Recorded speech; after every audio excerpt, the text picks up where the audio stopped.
even when this podcast started two and a bit years ago. I think our first Bath player we had on was Max Ajomo.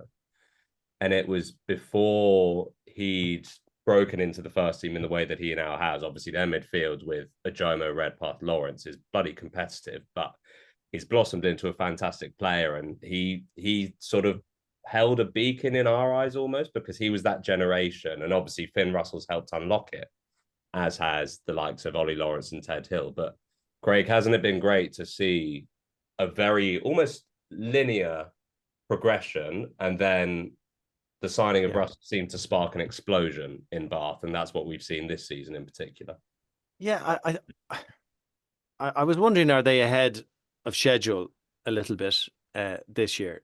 But then I think, you look at Ollie Lawrence and what he's been doing, and I know Finn Russell has been unbelievable for them. I really do, but I think they were right on the edge of it with a couple of their players anyway, who were just really, you talk about Max Ajomo and some of these guys in Redpath, they were very, very young. They were like lambs to the slaughter when they made their debuts at Bath, and they did need just a few hours on the clock, didn't they? A few miles on the clock.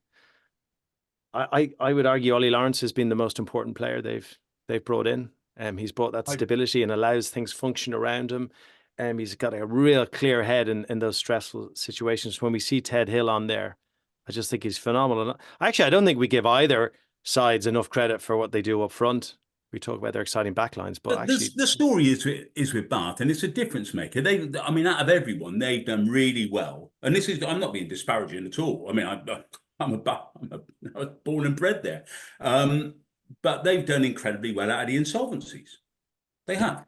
Yeah. The people they brought in have been real difference makers. Yeah. So okay, Russell's a big marquee signing, that's great. But if you look at Hill, you look at Barbary, you look at somebody like Van Veltzer, Niall Annett, and then obviously you've got Ollie Lawrence and Ted Hill. I mean, who are terrific players. I mean, they're international quality players. So they've done really well, and they've also brought in I would say for the first time in a long time, they've brought in the absolute right coach for the job. Mm-hmm. Yeah, and he's been extraordinarily effective, I think. He knows what he's doing, that bloke.